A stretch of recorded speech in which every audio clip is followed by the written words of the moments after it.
Hello everyone! Now, I just finished doing a little video on the Necromancer Remaster skin, and then a bunch of other stuff came out, so I'm doing this video here. Before I jump into everything, I wanted to say if you guys do enjoy the videos, please do consider subscribing. It does help out quite a bit. I've been thinking of doing a few giveaways now when Season 4 comes out for a few battle passes, so stay tuned for that. Yeah, what I want to go over here is this director's take from Aaron Keller.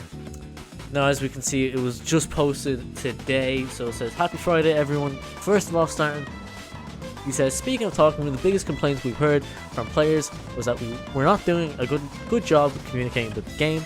We've been focused on turning this around and have put a lot of energy into giving players information about the game, both in terms of what's coming and what we're thinking.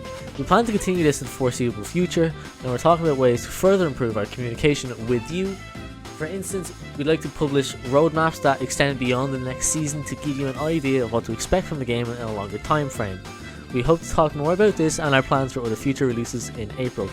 Now, I talked about this a little bit, tiny little bit, because it came out in the middle of editing, so I patched a little bit in there.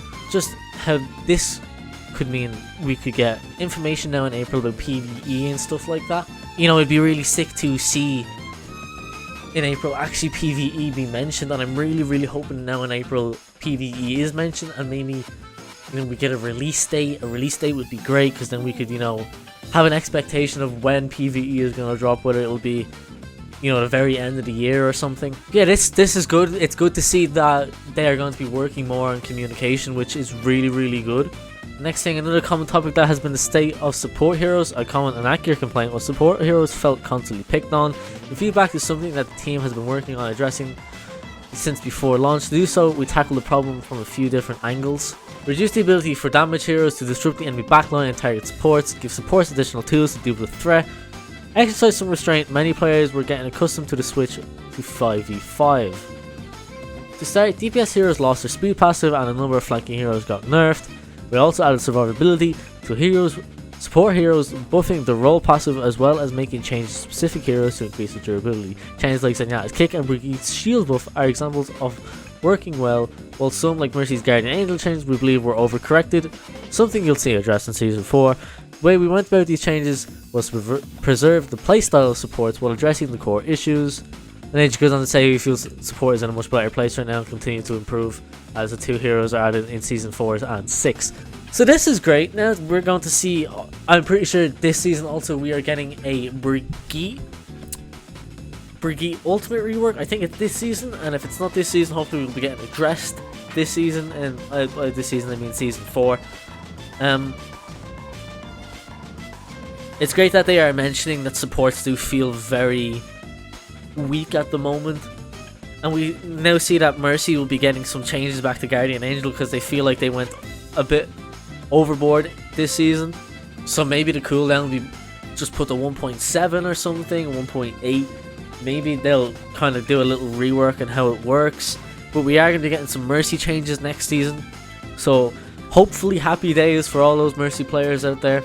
But it's good now that this is getting addressed, and we're being told that it's going to be getting worked on. Next, let's talk collabs.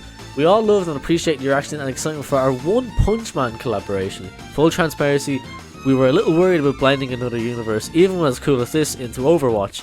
When we first announced the collab, we talked about our values and how we'd like to handle events like these, and players seem to agree with us. The popularity of the event has given us the confidence to do more collaborations, and we're hoping to premiere another large collab this year. Now, hopefully that's just all good, hopefully we get another big we are hoping to get another big collab this year. Maybe we could get something like Dragon Ball or something. I think would be really sick. Maybe like Naruto. But yeah, it'll be pretty sick to see another collab come out this year, and I'm looking forward to that. Now, the next bit is a bit long. It's about the competitive system, so I'm going to just kind of skim over it and get all the main points. So starting off here, what is mainly being addressed here is the rank reset at the start of the season. I don't know what happened to my voice there, but we're going to be addressing the rank reset at the start of the seasons. So in Season 4, the rank reset will be getting removed, so players should be having a much clearer picture of the rating season to season. And then they also go on to talk about how they think that the reset could make sense in Overwatch 2 and how they could do it in a different way. They suggest here that maybe if there was a reset every year, maybe. Here they're talking about players wanting to get a, you know, clear picture of how they are, you know, progressing in their rank, and a clearer picture of individual match performance. So say starting with Season 4, players will now see their progress toward a new rating and their win/loss record during that period. We are also looking at giving some information about the overall team skill range and balance of a particular match. At this point, we've decided not to display ratings for individual players by default. So maybe you have a setting now to display your rank coming in Season 4, which I think would be good. I think I personally do think that ranks should be displayed. You know, they've got titles and all now that just show where you were placed last season: Diamond Challenger, Master Challenger, Grandmaster Challenger. So if you have them on, you already kind of know, everyone already really knows your rank anyway. But I feel it's good to have, because you know what you're going up against. You know if the enemy team have a Master player, or maybe you're in Silver lobbies and they have a Plat player on the other team. You know, Silver Gold lobbies and maybe someone's queuing with their Plat friend or something like that. It'd be good to see that, to kind of get a base of what you're going up against. Last topic here is that players have addressed that the game feels unrewarding, and that it doesn't do a great job of recognizing the investment put in and the time put into the game, and doesn't really get anything back. So a few of the broad areas here are: players want to feel rewarded for the time playing the game. They'd like to be able to earn items that they want without an unreasonable grind to get to them. Players want the game to recognize their time and skill investment, as well as giving a way to show this to others. The borders, hopefully we get borders back. I want my border back, please. Please, Aaron, please, just do it. Do it. Bring back borders. I want it so bad. Players want the performance to be celebrated while they are playing in a match. We've made changes to this game addressing some of these issues. Events now typically have skins that can be earned, and we've added credits to the battle pass to allow players to purchase nearly all original Overwatch event skins. On top of that, we've substantially increased the amount of XP earned from each match. We're working on rebuilding the On Fire system in the new engine, as well as making changes to play of the game to show a greater variety of game-making plays. We are also working on a much larger hero and player progression system that we're hopeful will launch later this year. The new system replaces the old player system, while expanding on it to offer a bunch of categories for players to level and show off your progress to others.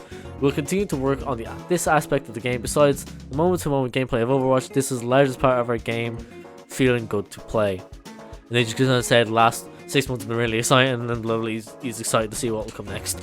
So some pretty good news here, I feel. You know, I feel